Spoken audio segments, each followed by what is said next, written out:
some great animated shorts, a few video games, and the original is considered by many, myself included, to be one of the best sci-fi films of all time.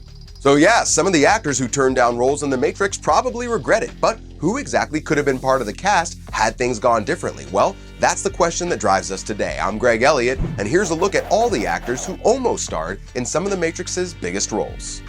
So first up is Neo. It's hard to imagine anybody other than Keanu Reeves in the role, but a number of Hollywood megastars almost took it, most notably Will Smith, who at the time was coming off huge hits like Bad Boys, Independence Day, and Men in Black. He turned it down to star in Wild Wild West instead, maybe not the best move because he thought that The Matrix was too ambitious and admits in hindsight that at the time he was, quote, not mature enough as an actor to play the part. Hey, at least he got a hit song out of Wild Wild West though, right? But Big Will wasn't the only one who got offered the role. Nick Cage turned it down because it was shooting in Australia and he didn't want to be away from his family for so long. Val Kilmer said no to star in At First Sight, and Brad Pitt turned it down to do Fight Club. And Johnny Depp was actually the Wachowskis' first choice, but they still ended up going with Keanu in the long run. Before Lawrence Fishburne signed on as Morpheus, Russell Crowe turned it down, although things worked out pretty well for him, getting 3 consecutive Oscar nominations for The Insider, Gladiator, and A Beautiful Mind, and winning for Gladiator. And according to the film's composer Don Davis, Samuel L. Jackson and Gary Oldman were also considered at some point. And there's a bit of conflicting information on this, but it also seems that Sean Connery was offered the role but passed on it because he didn't understand it. Dodge this. The Matrix turned Carrie-Anne Moss into a star, but the Wachowskis actually wanted Janet Jackson as Trinity. But it conflicted with her Velvet Rope tour and she couldn't make it work. And the winner is... Keanu Reeves, Matrix.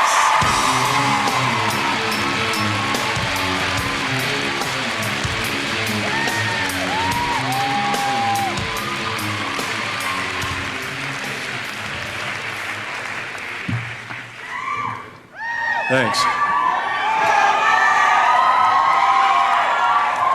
All right. First of all, I'd like to thank everyone who appreciated and enjoyed The Matrix. Thank you. I had a great time making that film. I had the opportunity to work with not only great artists, but great people. And I'd like to thank Andrew and Larry Wachowski for the opportunity to play Thomas Anderson Neo. I'd like to thank Lawrence Fishburne, Carrie-Anne Moss, Hugo Weaving, Joey Pants. They were Morpheus and, Trinity and Mr. Smith, and that was great to be a part of that.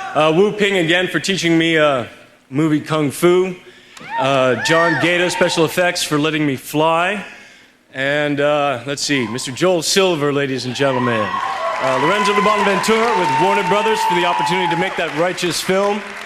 Who else? Music Television, thank you very much for all of this.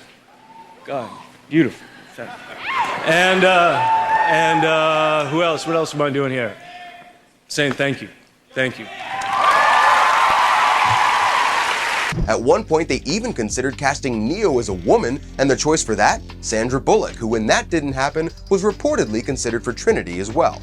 Hugo Weaving was pretty much perfect as Agent Smith, and he wasn't the first guy offered the role. That was actually Jean Reno, the French actor from The Professional, Mission Impossible, and little trivia tidbit here, Mufasa in the French language version of The Lion King. But like Nicolas Cage, he wasn't willing to move to Australia for the shoot.